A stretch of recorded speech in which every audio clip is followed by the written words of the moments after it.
안녕하세요. 빰빠라먹뚝밤입니다. 구독과 좋아요, 알림 설정, 회원가입 부탁드리겠습니다. 9년 전세법 발의가 됐습니다. 이거 발칵 뒤집혔는데 국회에서 이제 통과되면서 구체적인 어떤 현실화 방안이 나올 것 같은데, 프랑스와 독일이 세입자 주거권 엄청나게 강한 나라들이죠. 한국도 못지않게 이게 9년 전세법이 완전히 세팅이 되게 되면 세입자는 뭐 거의 전지적 작가 시점을 갖게 되는 막강한 어떤 권한을 가지게 되죠. 22일 국회에서 전월세 임대차 계약 기간을 기존 2년에서 3년으로 늘리고 계약갱신 청구권 사용 횟수를 2회로 변경을 하면 이게 333이 돼서 9년이 돼버립니다. 기존 이제 3년 살게 되고 두 번 갱신 청구를 하게 되면 거의 10년 가까이 살게 되는 거죠. 집주인들 뭐 난리 날 수밖에 없는 거고, 집을 운영할 수 있는 10년간 이제 도저히 이렇게 스페이스 공간이 완전히 이제 사라져 버리기 때문에 오히려 또 이제 역으로 치고 나왔죠. 우리가 세입자 드릴 때 면접 보겠다. 또 6개월 인턴 기간 두겠다. 이런 정말 말도 안 되는 지금 세입자 검증 신풍속도까지 지금 나오고 있습니다. 그러니까 지금 집주인들 입장에서는 이게 9년 전세법이 딱 통과가 돼버리면 세입자 함부로 못 받아들이겠다 이거죠. 세입자가 계속해서 눌러앉을 의지를 보이면 이 답이 없으니까 미리 세입자를 우리가 필터링 거치겠다. 그래서 이 지금 전월세 9년 갱신법 발의는 집주인들 뭐 엄청난 지금 반발을 불러일으키고 있고, 임차인 면제법, 그러니까 면접제 도입 청원까지 하면서까지 세입자를 거르겠다는 얘기입니다. 절대로 계약갱신하지 않는 세입자만 골라서 받겠다는 얘기죠. 그러니까 지금 양측의 팽팽한 줄다리기가 진행이 되고 있는데, 어느 사이트에서 올라온 임차인 면접 서류 한번 보세요. 참나. 전월세 들어가는데도 면접을 봐야 돼. 급여 명세서. 이거 개인 프라이버시 아닙니까? 이거까지 내야 돼? 두 번째, 범죄 사실증명서. 교통 위반이나 아니면 뭐 좀 이렇게 경미한 걸로 해서 좀 기록이 올라간 분들은 뭐 이제 세입자 못 된다는 얘기입니까? 세 번째, 계약갱신 포기각서. 이게 제일 중요하겠지. 요거를 이제 받기 위해서 요거는 이제 끼운 건데, 야, 진짜 상황이 굉장히 진짜 이상하게 돌아가고 있는 그런 어떤 이 시츄에이션인데, 프랑스가 지금 최단 임대 기간 3년 보장하고 있고요. 독일은 기본적으로 한 13년 정도를 살 수가 있습니다. 그리고 미국 같은 경우도 1947년 이전 건물에 1971년 이전 입주한 세입자에 대해서는 당시 임대료만 받도록 하는 렌트 컨트롤법이 이제 시행이 되고 있죠. 그러니까 세입자에 대한 어떤 권리가 굉장히 강력한 반면에 한국은 그동안 없었잖아.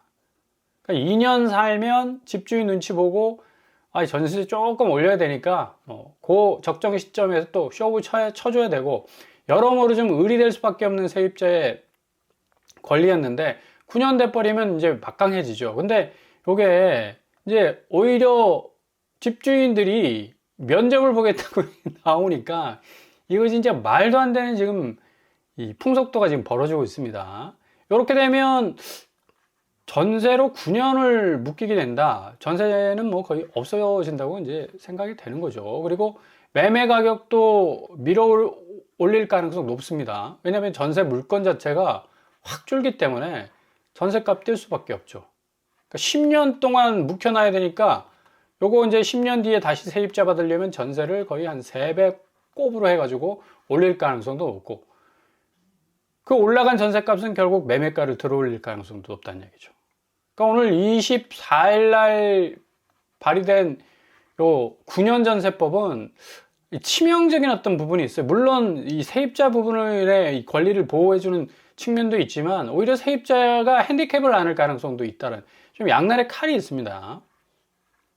자, 상황이 이렇게 돌아가다 보니까 LH에서 국토부와 함께 전담 조직을 신설해서 도심주택 공급 속도 높인다. 지금 초강력 규제, 지금 627 규제 엄청나게 강력했죠. 6억 원으로 묶어놨으니까. 915 규제, 그리고 11호 규제, 917이죠. 917 규제. 세 번의 규제가 나왔었는데 이게 지금 오히려 풍선 효과가 나오는 거 아니냐라는 시장의 계속적인 어떤 부정적 시각들이 계속 이 압박을 하고 있는 상황 가운데 있습니다. 근데 실질적으로 실거래가 현장에서는 이 급매로 나온 물건들을 가격을 좀 후려치지 않으면 집주인이 못 파는 그런 상황이 벌어지기 때문에 실제로 금매가들은 대부분 3, 4억대로 서울 같은 경우는 떨어지고 있습니다. 근데 지표는 지금 계속적으로 상승세가 다시 반감되다가 올라가고 있다라는 지표가 나오고 있는데 이것도 좀 고개를 갸우뚱할 수밖에 없어요. 뭐 장기적 추세로 보자면 뭐 이렇게 보정을 해서 공식적인 지표를 내는데 실거래가를 조금 더 지금같이 민감한 시기에는 더 반영을 해가지고 지표를 내는 것이 훨씬 좀 현실적이지 않을까라고 생각을 해볼 수가 있겠고요. 아무튼 간에 뭐 LH와 국토부가 지금 MOU를 맺으면서 주택공급 특별대책본부를 꾸리고 공급총괄팀, 매입공급팀, 공공택지팀, 도심권 공급팀 뭐 등등 해가지고 핵심 과제 전담하는 이 부서를 세팅을 해놨는데 확실히 공급이 지금 엄청난 속도로 진행되지 않으면 초강력 보유세 카드까지 이제 나올 공산이 아주 커졌습니다. 이렇게 지금 상황이 진행되기 때문에 국토부 장관도 그린벨트 해제를 적극적으로 지금 검토에 들어가겠다. 공급대책 발표를 지금 시사를 했죠. 지금 서울 매매가 상승률 추이가 쭉 상승세가 떨어지다가 다시 살짝 고개를 들고 있다라는 지표가 나오니까 지금 그린벨트까지도 지금 해제를 하고 문재인 정부 시절에 언급됐던 그 부지들까지도 다시 꺼내 들어서 확실히 공격적 공급을 하지 않으면 좀 양날개로 좀 날아가야 할 주택 정책이 지금 초강력 규제는 나왔는데 지금 공급이 지금 전무하지 않습니까? 그러니까 한쪽 날개로는 추락할 수밖에 없고 그리고 공급이라는 날개를 좀 달아줘야지 확실히 이 시장 안정화가 될 수가 있겠는데요. 일단 그린벨트 같은 경우는 강남과 서초에 지금 집중이 돼 있죠. 그러니까 입지적으로 볼 때는 여기에 입주해서 들어가시는 모든 분들이 이쪽 인프라를 아주 강력하게 누릴 수 있는 또 메리트가 있기 때문에 충분히 이 그린벨트 해제는 공급 부분에 있어서는 상당한 동력 가능성이 높아 보이고요. 서초 설애플 착공 이제 2만 가구가 나온다고 하는데 요게 그냥 단순히 마스터 플랜으로서 계속 언급되기보다는 실질적으로 눈에 보이게 그리고 손에 잡히게 그리고 몸이 느껴질 수 있는 이 공급 체감도가 뭔가 일어나야지 전체적인 어떤 시장 추이가 확실히 단가를 낮추고 허들을 낮춰서 집값이 수도권에서 서울에서도 그리고 그 한복판에서도 나오는구나 라는 시그널을 준다면 확실히 이 그래프는 더 꺾여 들어갈 가능성 오히려 역고드름을 맺을 수 있는 그런 하락세로 진행이 될 가능성도 없죠. 근데 이런 어떤 규제나 이 대내적인 어떤 상황으로 볼 때 부동산의 어떤 변동성보다는 대외적 변동성에 의해서 부동산이 더 떨어질 가능성이 높습니다. 지금 환율 변동성이 굉장히 크기 때문에 계속해서 물가를 끌어올리죠. 근데 아파트 값이 워낙에 물가 대비 천정부지로 올라갔기 때문에 이제 이 거래 절벽은 거래 추락이라고 말을 해도 될 정도로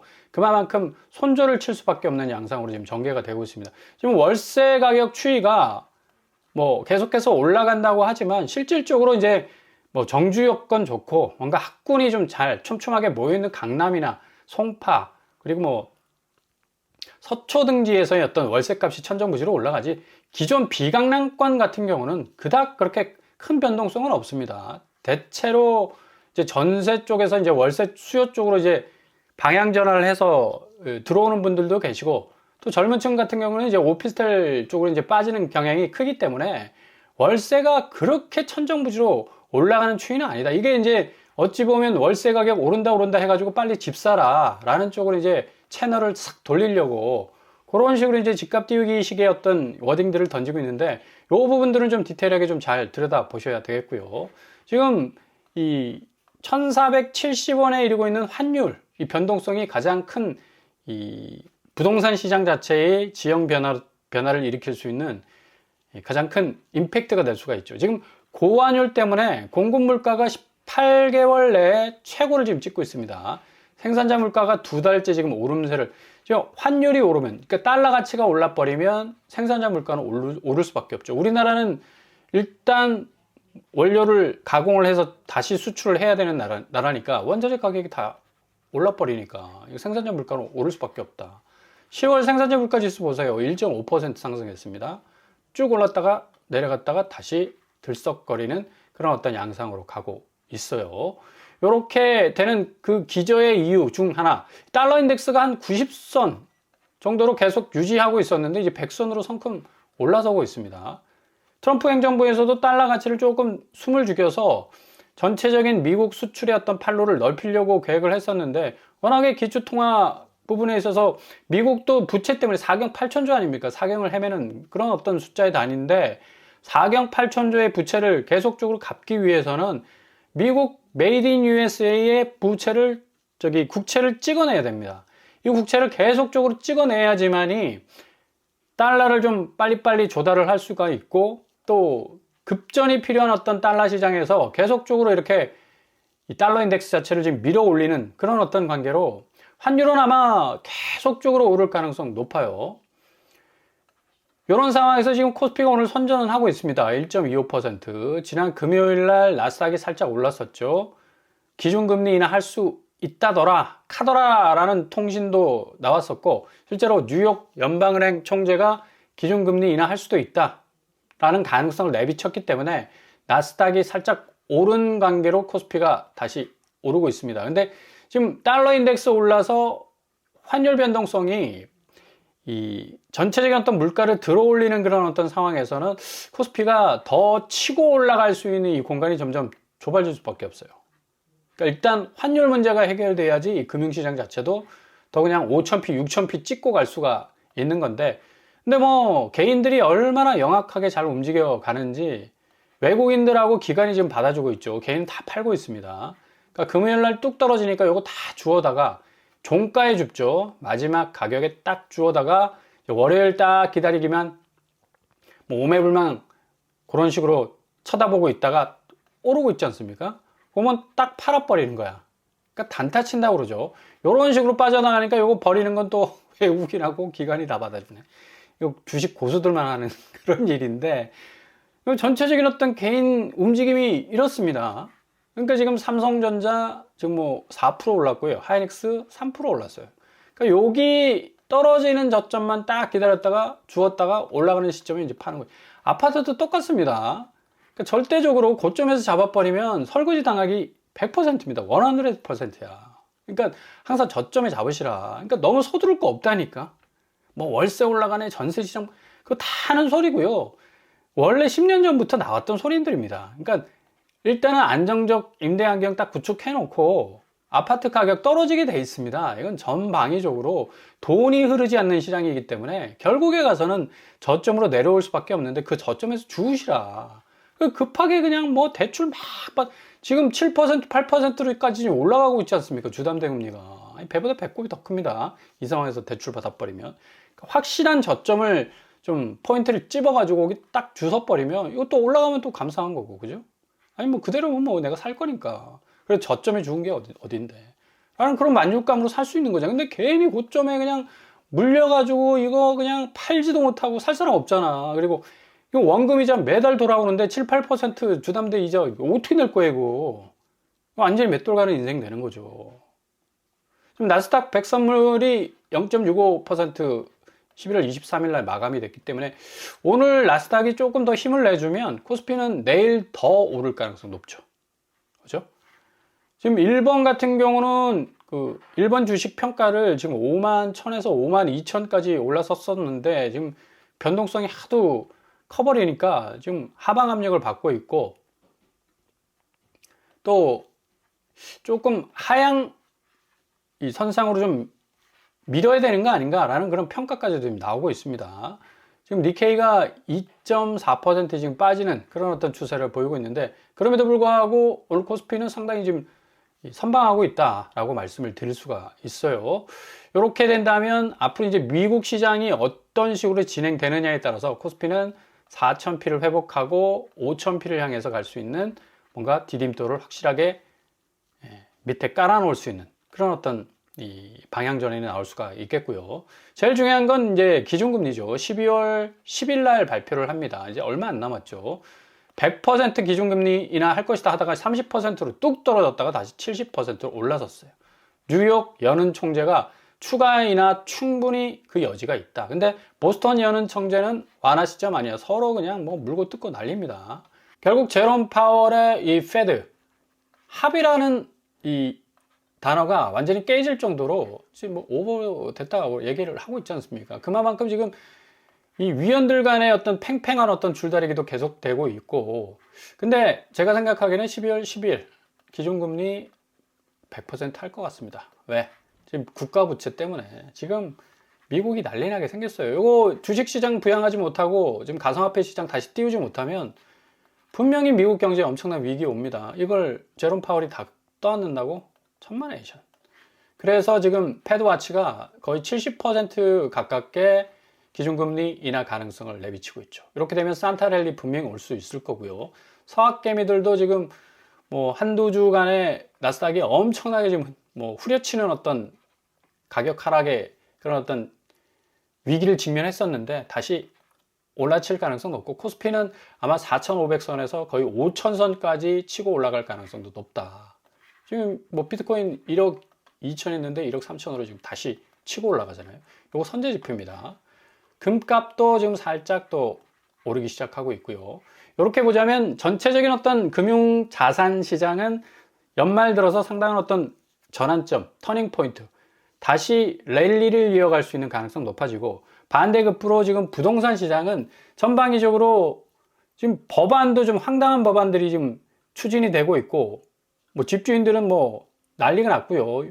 이 법안에 대해서 엄청나게 지금 반발하면서 세입자들 면접까지 보겠다, 인턴 기간까지 두겠다라는 그런 얘기까지도 나오는데, 한국 부동산 참 답이 없다. 결국에 가서는 가격 안정화, 가격이 구축 가격부터 좀 뚝뚝뚝뚝 떨어져 주는 그런 엄청난 변동성이 분명히 찾아올 가능성 높아요. 그래서 금융시장 선제 지표를 보더라도 아파트 시장이 이제 더 이상 힘을 잃었다라고 볼 수가 있습니다. 그래서 잘만 기다리시면 아파트 정말 저점에서 주울 수 있는, 마치 삼성전자 하이닉스 떨어진 날 막 종가에 줍잖아. 그리고 그 다음날 어느 정도 4% 5% 올라가면 딱 팔아버리고 나가버리는, 그게 이제 반복되는 어떤 기저의 현상인데, 고스란히 부동산 시장도 그런 저점에서 주울 수 있는 기회들이 무주택자들에게는 뭐 엄청나게 찾아올 겁니다. 조금만 기다리시면 골든타임 여러분 눈앞에 나타날 겁니다.